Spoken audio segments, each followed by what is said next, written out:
We're back. Welcome to the second of the double feature of mystery ghost stories. We're at it again. Tonight, this second episode is on the St. Augustine Lighthouse. So we're taking a little bit of a different direction here. We go from a sanatorium to a lighthouse. You may be familiar with the St. Augustine Lighthouse. I believe it is somewhat famous. It's probably one of the most terrifying places in America. Don't quote me on that.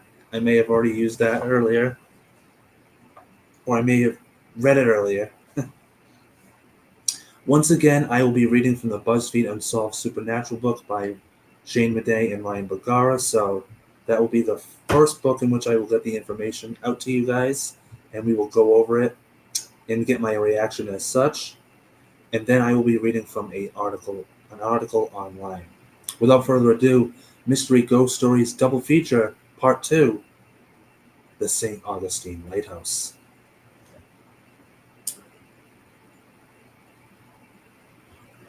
Juan Ponce de Leon claimed that the land 100 miles north of Orlando for the Spanish crown in 1513. The area, like much of the United States, was rife with conflict between indigenous peoples and European colonizers. One bright spot in this particular area's history, however, came about in 1738 when the Spanish government commissioned a nearby settlement called Gracia Real de Santa Teresa de Mose, or Fort Mose, just call it Fort Mose, to be sanctuary for African fleeing slavery from English colonies in the Carolinas. That was nice of them. All the refugees had to do to get in was pledge allegiance to Spain and convert to Catholicism. Oh boy, here we go. Which more than 100 people did. Oh, okay. Making it the first free black community in the region. Well, we're off to a good start. Based on the map of Sir Francis Drake's plundering of the settlement, it is deduced that some sort of watchtower or lighthouse has kept tabs on the northern end of Anastasia Island since at least 1586. So Ponce de Leon and Sir Francis Drake are both explorers, for those a little uneducated. Ponce de Leon was supposedly the one that found the Fountain of Youth, but clearly he did not because he's not alive anymore. So I don't think he found it. Still, accidents happen. The HMS Industry sank off the coast in 1763, and 16 British ships fell victim to the nor'easter in 1782. Keeper Joseph Andrew fell off the scaffolding and struck the roof of the oil room about 30 feet below, where he glanced off and struck the stone wall which encloses the lighthouse, and thence to the ground a stone pavement. That man died 3 times over in less than like 20 seconds. Yikes. Or as they say in the book, Yahtzee.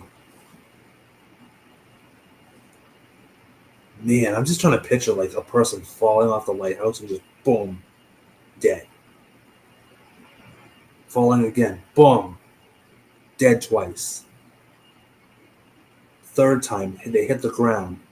They're already dead. My God. Ugh. During the construction of a new lighthouse 500 yards southwest of the original, Eliza and Mary Pettet, two of the superintendent's children, and an unnamed child were pinned underwater by a supply cart. Why are your children playing near the crazy waters and in the lighthouse? Is that what lighthouse children do? They play in the water, do they? In the lighthouse? I'm just trying to understand. Keeper William Harn died of consumption. Oh, if only he had gone to Waverly Hills Sanatorium.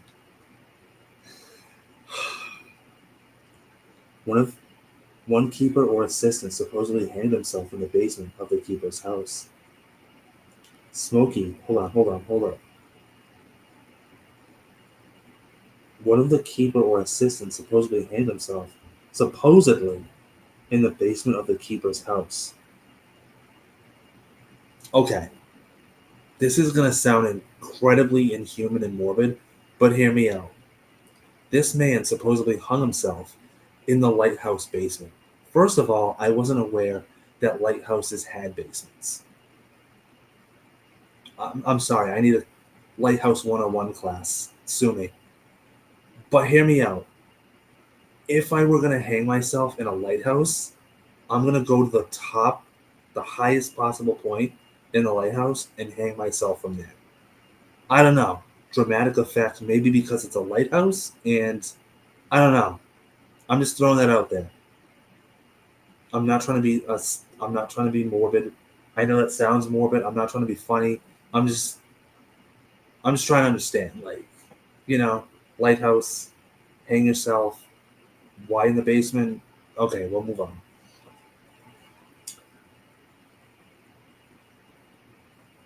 Smokey, a cat who survived being trapped to a kitty-sized parachute and thrown off the tower, died of old age. Okay, this is Ryan. Clearly, Ryan Rogara was just like not being. He wasn't able to find stuff.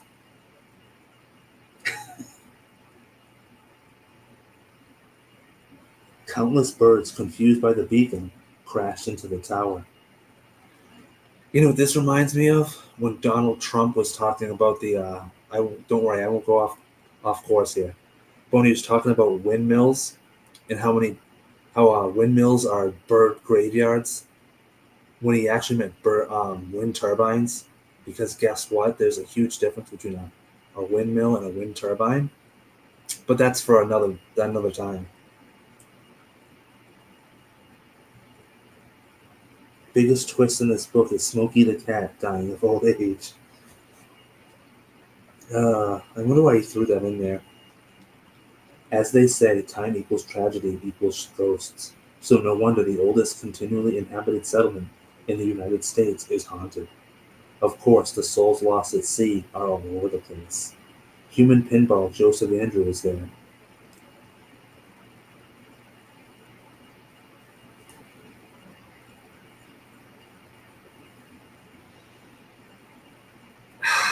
He referred to him as a human pinball because of the fact that he fell 3 times.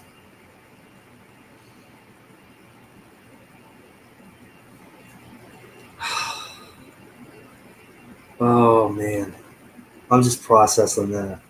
Jesus Christ. As well as an apparition of his wife, Maria Mestre de los Dolores Andrew. What? Maria Mestre de los Dolores Andrew. Why does she have 4 different names? 5 different. No, one, two, three, four, five, 6 different names. And why would his wife haunt the lighthouse? Like, oh, that's right, because they lived. Apparently, if you were a lighthouse keeper, you like lived on the island, like on the premises. I'm pretty sure. Again, I need a course in Lighthouse 101. If anybody knows anything, knows of such a course, send me the link. Who replaced him in 1860, becoming the U.S.'s first official female lighthouse keeper and one of the first Hispanic employees. Oh, look at that! If only I had just kept reading. See that now? There's a wife who not only took interest in her husband's career, but she's like, "I'm gonna replace you," and she was the first female and the first Hispanic. How about that? To keep up the lighthouse.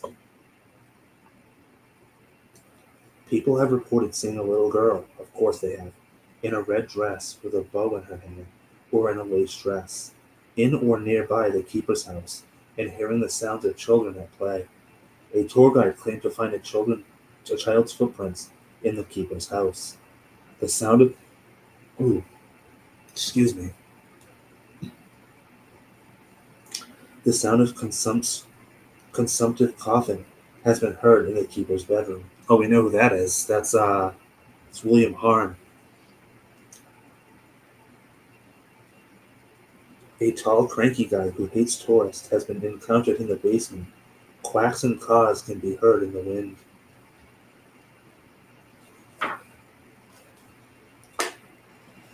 So yeah, based off of that,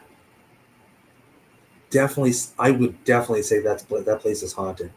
William Harn, who probably didn't want to go, but he had TB, and he probably kept that lighthouse spick and span and did his job to a T.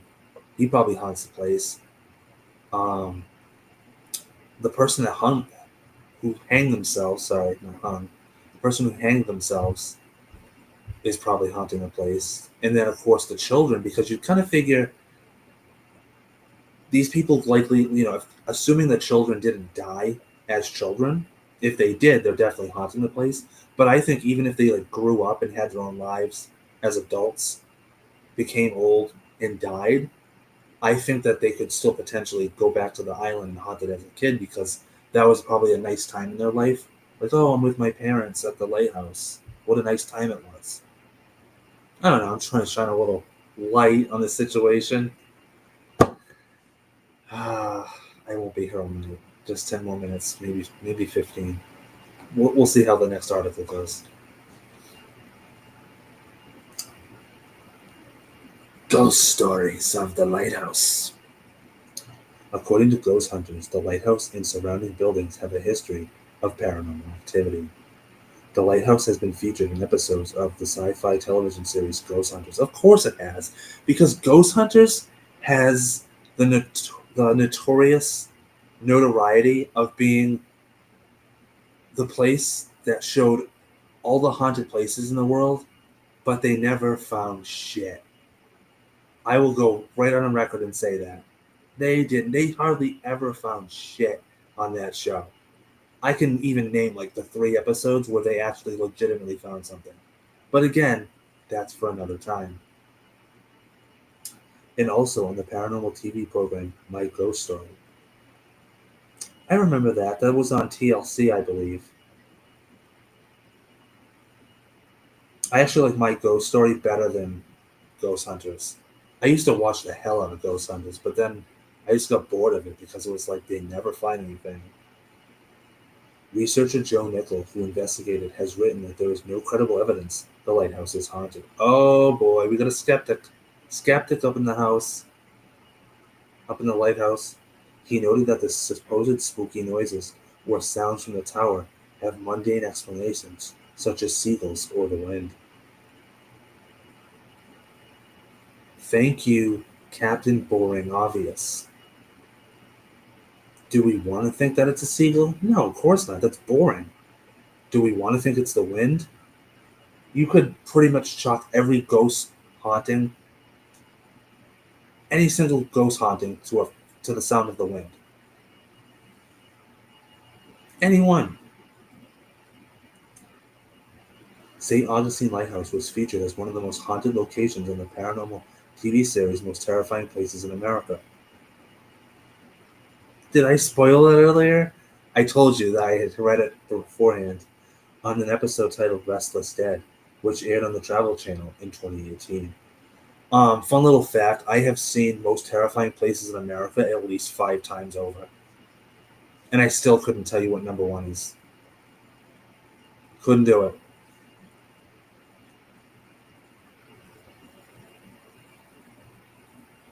Give you a fun little history.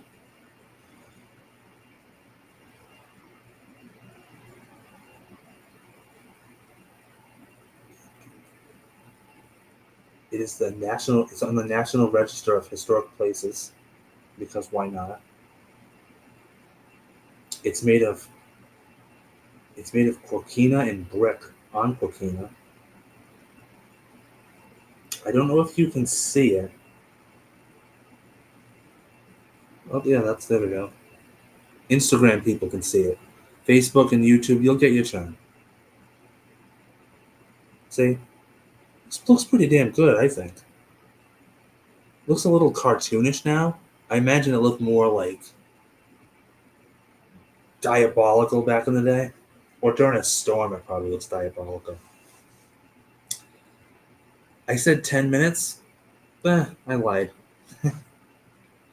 All right. Final thoughts. Do I think the St. Augustine Lighthouse is haunted? Well, unlike Joe Nickel, yes, I do think it's haunted because, contrary to popular belief, seagulls and wind aren't cool things that make sounds, Mr. Joe Nickel.